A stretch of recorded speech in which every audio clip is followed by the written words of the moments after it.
नमस्कार दोस्तों, स्वागत है आपका हमारे YouTube चैनल पे।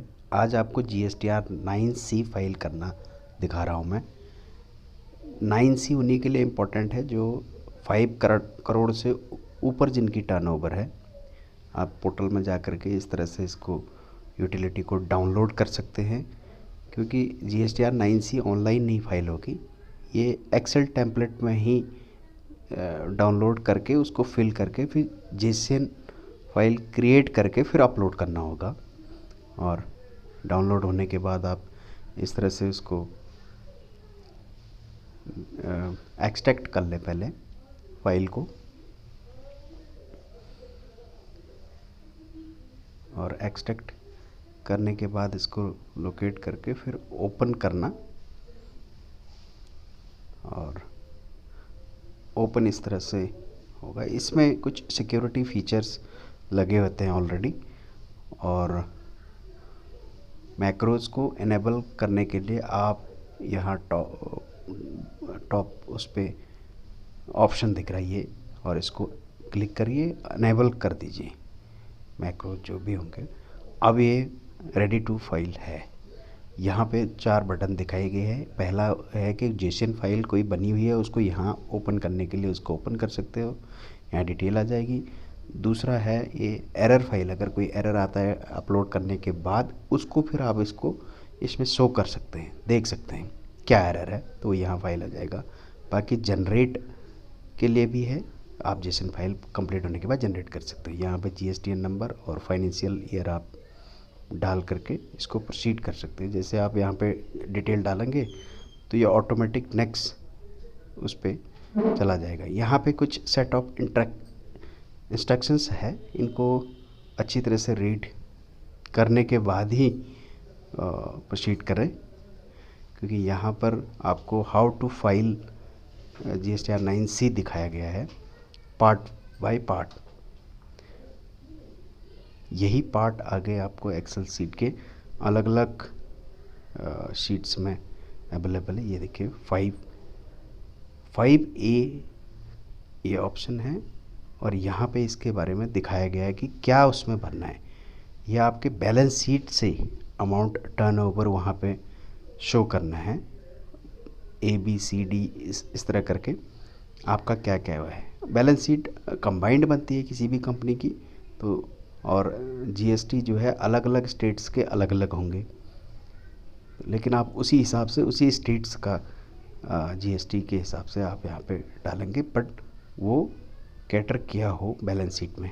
यहाँ पर पूरी इसकी डिटेल दी गई है, A5B 5C 5D। तो इसी के अकॉर्डिंग आपका जो जो सूटेबल है वो अमाउंट यहाँ भरिए।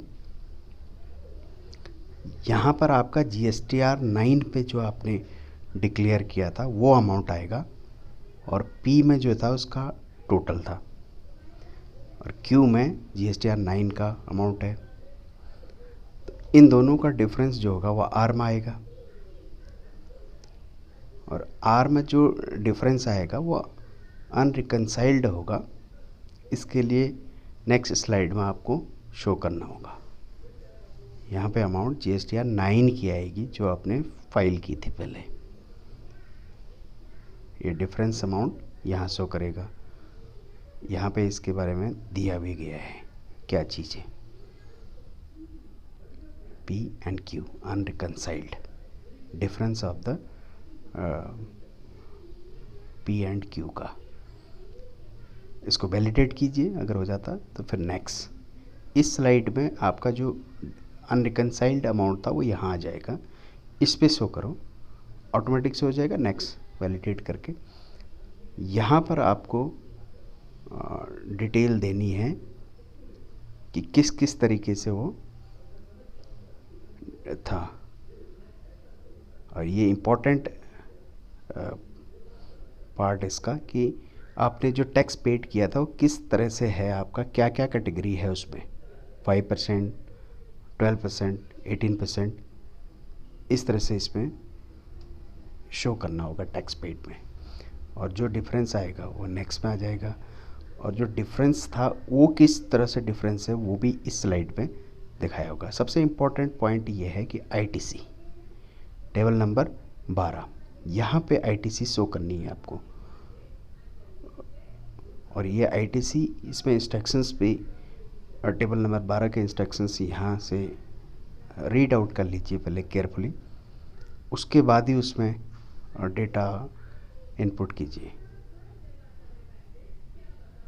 यहाँ पर आपको इस साल का जो बैलेंस शीट में आपने आईटीसी ली है वो भी शो करना है, और लास्ट ईयर का जो मार्च का था, अप्रैल में लिया है, वो भी अलग से शो करना है। इन सभी का जो सम होगा वो उसमें शो करेगा। और 12E में आईटीसी क्लेम्ड, 9C में 9 में जो आपने क्लेम किया है वहाँ कॉलम नंबर 7J में जो अमाउंट दिखाया है वो यहाँ शो करना है। उसका डिफरेंस जो आएगा वो यहाँ पे आ जाएगा, और यहाँ पे उस डिफरेंस को किस तरह शो करना है, इस टेबल में आपको अलग अलग शो करना है। Value, ITC and ITC available, purchase का कितना था, या फ्रेट सर्विसेज का कितना था, रेंट का कितना है, या फिर स्टेशनरी वगैरह रिपेयर एंड मेंटेनेंस का कितना था, ये सब अलग अलग तरीके से शो करना है। टोटल वैल्यू विद आईटीसी यहाँ पे 9 में जो आपने फिल किया था उसके साथ मैच होना चाहिए।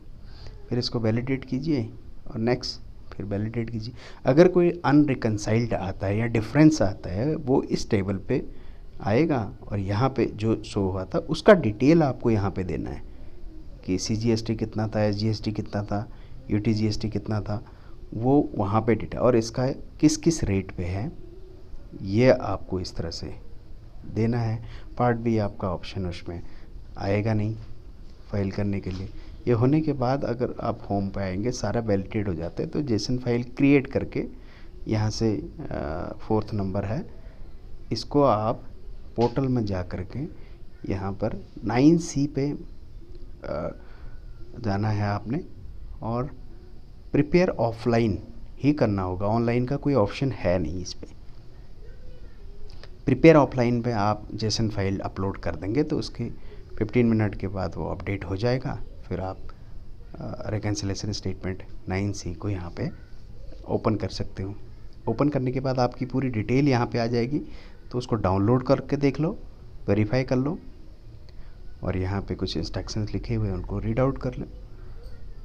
ये खुलने के बाद सब कुछ वेरीफाई हो गया, तो उसके बाद आप यहाँ पे PDF फाइल बैलेंस शीट की कॉपी यहाँ पे अटैच करनी है, और प्रॉफिट एंड लॉस स्टेटमेंट का जो एक्सपेंडिचर स्टेटमेंट है वो भी यहाँ पे अपलोड करना है आपको। कोई और डॉक्यूमेंट है तो वो कर दो, ऑप्शनल है, नहीं तो नहीं।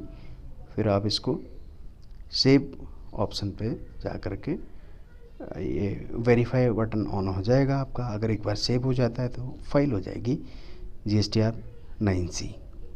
इस तरह से दिखेगा आपका कोर्स इंटरफेस। सेव जो हो जाने के बाद डिटेल बैलेंस शीट यहाँ अटैच्ड है, और आप इसको सेव कीजिए। सेव करने के बाद आप फिर से ये file to proceed to file कीजिए, और प्रोसीड टू फाइल करने के बाद, जब अपडेट होने के बाद बटन वेरिफिकेशन बटन आपका ऑन हो जाएगा, और आप यहाँ से सिलेक्ट करके फाइल कर दीजिए। Thank you for watching.